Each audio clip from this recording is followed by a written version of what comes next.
Anyways, I have got more pressing concerns to worry about. You see, Fuji has gotten resentful over our exploits at the Pokemon Tower.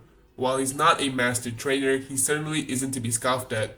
This is because he's managed to take out all of the grunts we have stationed in the Pokemon Tower and perched himself at the top until the souls of the murdered Pokemon have departed, whatever that entails. This is incredibly untimely as he's cut off our cubone skull supply when the demand is at an all-time high. This is where you come in, Random. Now normally I would assign one of my admins to do this, but they're either too busy or too scared. I need him dealt with, detained, and incapacitated. This is a prime opportunity to prove yourself. Take this silk scope with you to aid in your endeavors. Run along now, no use standing here. With my mission orders in mind, I started heading to the Pokemon Tower when along the way, Zubat decided to open its eyes to become Golbat. Inside the Pokemon Tower, I meet with Blue. He tries to put on a brave face once he realizes I'm Team Rocket, but truth be told, he's not in a good place and begins to confide in me. He talks about his shallow relationship with Professor Oak and also talks about his childhood friend, Red. He didn't really consider themselves friends, rather Red always had Professor Oak's attention and he felt neglected.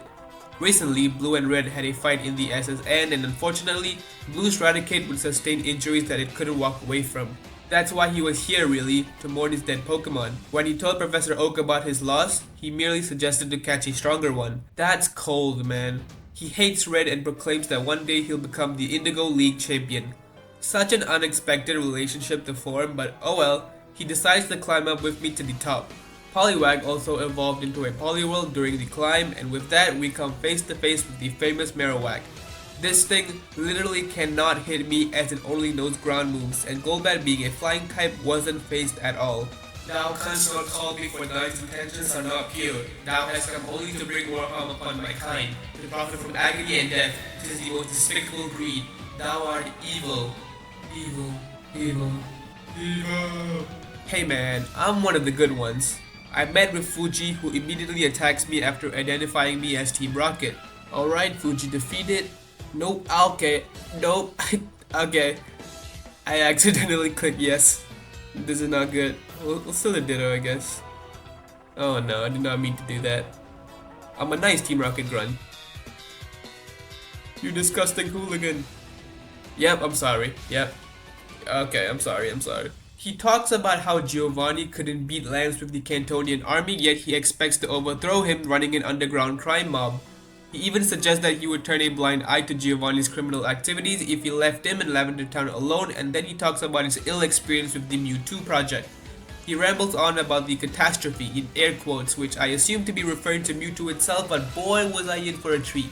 Archer arrives taking over from me, but not before revealing that Fuji was a coward and immediately surrendered himself once Lance took over. He did this by giving him confidential scientific information in return for a state-sponsored retirement fund as well as a quiet safe home in Lavender.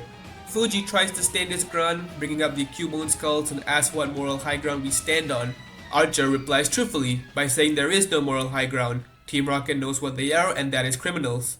We don't pretend to be something we aren't. For instance, Lance, who pledged to Kanto when upholding justice, is nowhere to be found in stopping Team Rocket's exploits in Lavender, and that he even plans to destroy the tower in place for a private enterprise to set up shop. And we know this happens because in the Johto games, the Pokemon Tower is replaced by the Kanto Radio Tower, which means, spoiler alert, Lance will remain in power by the end of the story. Blue and I have a quick chat where he discusses with me that we are wrong but we still have a purpose. I leave the tower and run into the infamous Professor Oak. He tries to inquire about Mr. Fuji's whereabouts, but once he recognizes me as a rocket grunt, he leaves immediately. I make a quick detour to buy a water stone for Poliwhirl's eventual evolution into Poliwrath, but I still had to make sure I waited for the moves I needed. I report back to the base and oh boy, something went down here. Dude, I don't even know how to tell you what just went down here. He knocked us out. All of us. Yeah, dude, even Boss, hell, even me. That little red kid from Mount Moon. Like, I totally want to tell you it was a close match, but no, not even close. That kid is superhuman, man. But this guy is so full of himself. Well, what can I say, Random? He beat me. He beat all of us. You going to see the boss? Huh, be warned, he's in a bit of a frenzy right now.